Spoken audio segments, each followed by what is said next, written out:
একটা গুঞ্জন আলাপ আসছে এই নির্বাচন বানচাল করার জন্য নাকি শিক্ষকরা রাস্তায় এসে আন্দোলন করেছেন। আমি বলতে চাই, হ্যাঁ, এই আন্দোলনের মধ্য দিয়ে একটা পক্ষ রাষ্ট্রকে স্থিতিশীল করতে চায়, নির্বাচন বানচাল করতে চায়। তারা কারা জানেন?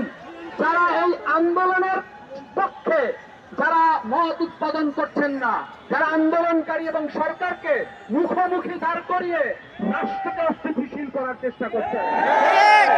আমরা মনে করি এই সরকারের ভিতরে একটা অংশ আগামী নির্বাচন এবং ক্ষমতাকে অস্থিতিশীল করার জন্য এই শিক্ষকদের সাথে সমঝোতার কোন রাস্তা তারা ওপেন করছেন না। আমরা জাতীয় নাগরিক পার্টির পক্ষ থেকে সবগুলো বিষয় গভীরভাবে পর্যবেক্ষণ করছি। আমরা পর্যবেক্ষণের মধ্য দিয়ে আমাদের কাছে মনে হয়েছে এই সরকারের ভিতরে থাকা যে এস্টাবলিশমেন্ট চায় শিক্ষক এবং সরকার মুখোমুখি দাঁড় করিয়ে আগামী রাষ্ট্রকে অস্থিতিশীল করার জন্য। আমরা জাতীয় নাগরিক পার্টির পক্ষ থেকে সরকারের কাছে আহ্বান জানাতে চাই, সরকারের কাছে হুঁশিয়ারি দিয়ে বলতে চাই, আপনারা যদি রাষ্ট্রকে স্থিতিশীল রাখতে চান তাহলে শিক্ষকদের যে দাবি সেই দাবি মেনে নিয়ে জন আকাঙ্ক্ষা পূরণ করেন।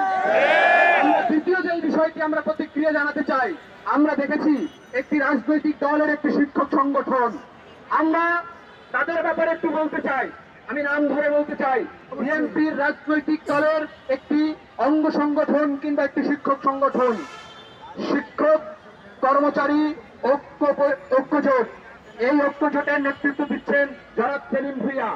আমরা দেখেছি, আমরা দেখতে পাচ্ছি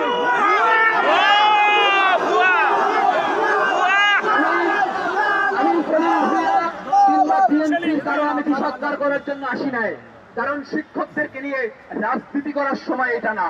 শিক্ষকদেরকে জিম্মি করে রাজনৈতিক স্বার্থ